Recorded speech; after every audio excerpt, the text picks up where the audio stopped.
புயல் ஒதுங்கிவிட்டது. 2026 தேர்தல் ஜுரம் தொடங்கிவிட்டது. தமிழக அரசியலில் கூட்டணி மாற்றமா? மன வருத்தத்தில் திருமாவளவன்.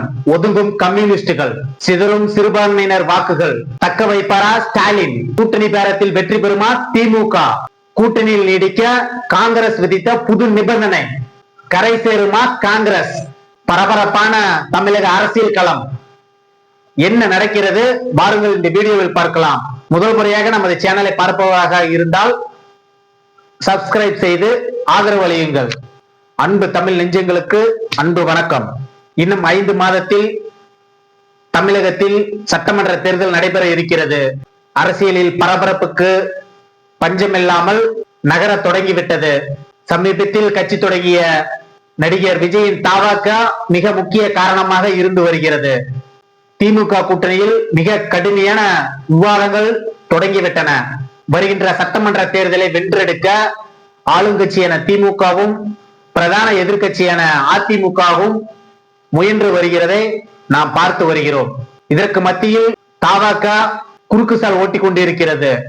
ஒவ்வொரு கட்சிகளும் தன்னுடைய கூட்டணியை பலப்படுத்துவதற்கான வேலையை முழு வீச்சில் செயல்படுத்தி வருகிறது. அந்த வகையில் திமுக கூட்டணியில் உள்ள காங்கிரஸ் கட்சி தாவேகாவுடன் கூட்டணி பேரத்தை தொடங்கிவிட்டது. அது குறித்து விஜயுடன் கடந்த சில வாரங்களுக்கு முன்பு ராகுல் காந்தி அவர்கள் நேரடியாக தொலைபேசி உரையாடல் நிகழ்த்தினார். அது தமிழக அரசியல் களத்தில் மிக பரபரப்பாக பேசப்பட்டது. அவர் பேசியது உண்மைதான் என்றும் அப்போது உறுதிப்படுத்தப்பட்டது. இதுதான் திமுக கூட்டணியில் ஒரு புதிய குழப்பத்தை ஏற்படுத்தியது. இந்த குழப்பத்திற்கு முற்றுப்புள்ளி வைப்பதற்காக காங்கிரஸ் மேலிடத்தில் இருந்து 5 பேர் கொண்ட குழு திமுகவுடன் கூட்டணி பேசுவதற்கு நியமிக்கப்பட்டது. அந்த குழுவும் முதல்வர் ஸ்டாலின் அவர்களுடன் உட்கார்ந்து கூட்டணி பேரத்தை தொடங்கியும் விட்டது. இந்த பரபரப்புக்கு மத்தியில் தான் தாவேகாவுடன் காங்கிரஸ் கூட்டணி என்ற வதந்திக்கு முற்றுப்புள்ளி வைக்கும் விதமாக அமைந்ததும் கூட. ஆனால் மழை விட்டும் தூவனம் விடவில்லை என்பதை போல மீண்டும் காங்கிரஸ் கட்சி தாவேகாவுடன் கூட்டணி பேச்சுவார்த்தை தொடங்கி இருக்கிறது.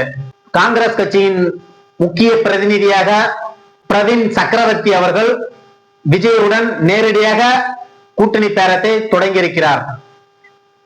பிரவீன் சக்கரவர்த்தி அவர்கள் ராகுல் காந்தியின் பிரமுகராக கலந்து கொண்டு கூட்டணி பேரத்தை நடத்தியுள்ளார்.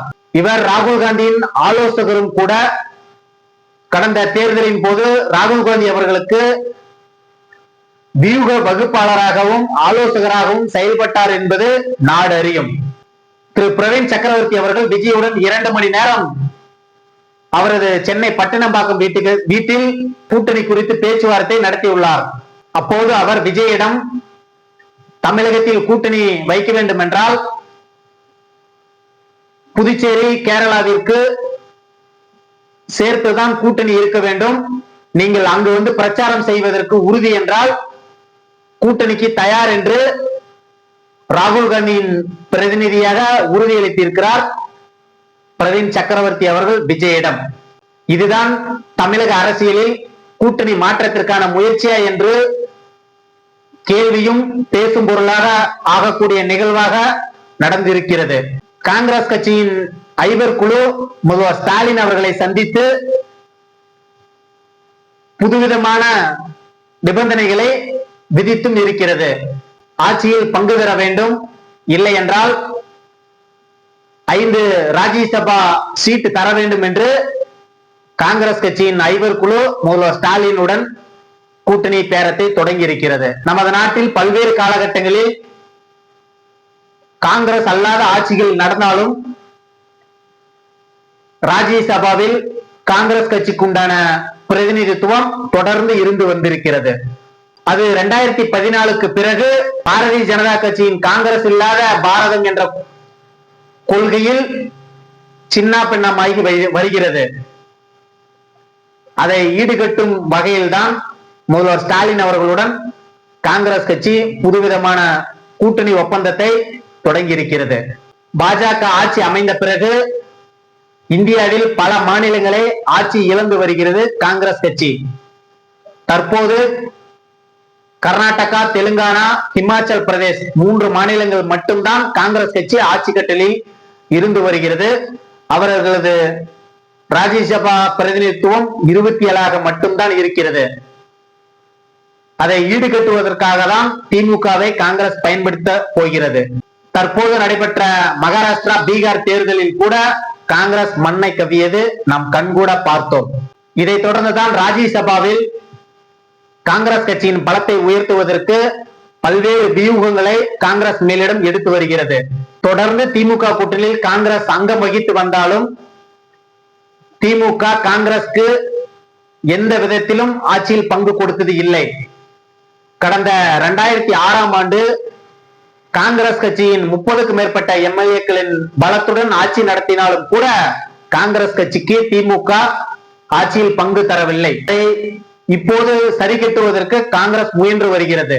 காங்கிரஸ் கட்சியின் மேலிட பொறுப்பாளர் கிரீஷ் அவர்கள் முதல்வர் ஸ்டாலின் அவர்களுடன் கூட்டணி பேச்சுவார்த்தையை கடந்த சில நாட்களுக்கு முன்பு சென்னை அறிவாலயத்தில் தொடங்கினார்கள். அப்போது முதலில் வைத்த கோரிக்கையாக ஆட்சியில் பங்கு என்ற கோரிக்கை முதல்வர் ஸ்டாலின் அவர்களுடன் வைக்கப்பட்டது. காங்கிரஸ் குழுவின் கோரிக்கைகளை அமைதியாக பொறுமையாக கேட்டுக்கொண்ட முதல்வர் ஸ்டாலின் அவர்கள் சமீபத்தில் நடைபெற்ற பீகார் தேர்தலை காட்டி காங்கிரஸ் கட்சிக்கு ஏற்கனவே கொடுத்த 25 சீட் போதுமானது என்று முடிவில் இருப்பதாக திமுக தரப்பில் இருந்து வர தகவல் நமக்கு கிடைக்கிறது. இதை உணர்ந்த காங்கிரஸ் மேலிடம் எப்படியும் ஆட்சியில் பங்கு தரப்போவதில்லை. கடந்த தேர்தலின் போது தமிழகத்தில் 39 தொகுதிகளில் 9 தொகுதிகளை பெற்ற காங்கிரஸ் அதே போல 4இல் 1 பங்கை ராஜ்யசபாவிலும் பெற விரும்புகிறது. 4 அல்லது 5 ராஜ்யசபா எம்பி சீட் வேண்டும் என்று காங்கிரஸ் கட்சி முதல்வர் ஸ்டாலின் அவர்களுடன் கோரிக்கையும் வைத்திருக்கிறது. இதை கேட்ட ஸ்டாலின் அவர்கள் அதிர்ச்சி அடைந்து, இவ்வளவு காலம் இது போன்ற கூட்டணி பேச்சுவார்த்தை காங்கிரஸ் எங்களிடம் பேசியது இல்லை, புதுவிதமாக இருப்பதாக முதல்வர் ஸ்டாலின் அவர்கள் காங்கிரஸ் கட்சியின் பிரதிநிதிகளிடம் கடித்துக் கொண்டதாக தகவல் வருகிறது. அதற்கு காங்கிரஸ் சார்பில் இருந்து எங்களுடன் கூட்டணி வைத்து மத்தியிலும் மாநிலத்திலும் அதிகாரத்தை சுவைத்த நீங்கள் உங்கள் கூட்டணியில் எங்களுக்கு உண்டான முக்கிய பிரதிநிதித்துவம் கிடைப்பதில்லை என்றும் பொங்கி இருக்கிறார்கள் காங்கிரஸ் கட்சியினர். ரொம்ப ஆச்சரியப்படும் விதமா அந்த கூட்டத்தில் பாதியில் முடித்துக் கொண்டு சென்றதாகவும் தகவல் இருக்கிறது. அவ்வளவு எளிதாக திமுக காங்கிரசுடன் அடிபணியாது என்பதை உணர்ந்த காங்கிரஸ் கட்சி தான் மற்றொரு புறம் விஜயுடன் கூட்டணி பேச்சுவார்த்தை தொடங்கி இருக்கிறது.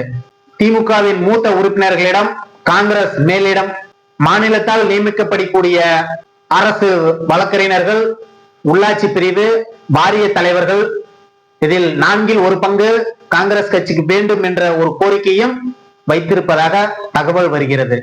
இதற்கு முன்பு காங்கிரஸ் கட்சிக்கு வேறு எந்த விதமான மாற்று கூட்டணியும் அமைக்க முடியாத ஒரு சூழல் நிலவி வந்தது.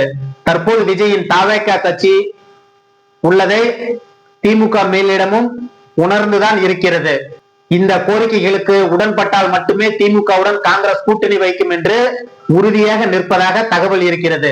காங்கிரஸ் கட்சியின் எதிர்பாராத இந்த கோரிக்கையால் கூட்டணியை உறுதி செய்வதில் திமுகவும் முன் எப்போதும் இல்லாத அளவிற்கு முனைப்புடன் செயல்பட்டு வருகிறது. இது திமுகவிற்கு கடும் நெருக்கடியாகவும் அமைந்திருக்கிறது. திமுக கூட்டணியில் உள்ள திருமாவளவன் அவர்கள் கடுமையான மன வருத்தத்தில் இருப்பதாக தகவல் வருகிறது.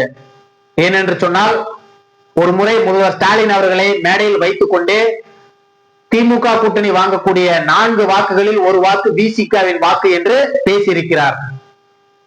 பல்வேறு சமயங்களில் திமுக அரசாங்கத்தை எதிர்த்தும் குரல் கொடுத்தும் வருகிறார். அரசியல் விமர்சகர்கள், பத்திரிகையாளர்கள் கூட காங்கிரஸ் எங்கு செல்கிறதோ அங்கு விசிகவும் செல்லும் என்று பேசி வருகிறார்கள். கம்யூனிஸ்ட் கட்சிகளும் திமுக அரசாங்கத்தை கடுமையாக எதிர்த்து குரல் கொடுத்து வருகிறது. இதுவரை நடந்த தேர்தல்களில் சிறுபான்மையினர் வாக்குகளை முழுமையாக பெற்ற திமுக கூட்டணி இப்போது விஜயின் வருகையால் சிறுபான்மையினர் வாக்கு சிதறுவதற்கு மிகப்பெரிய வாய்ப்பு இருப்பதாகவும் முதல்வர் ஸ்டாலின் அவர்கள் கருதுகிறார்.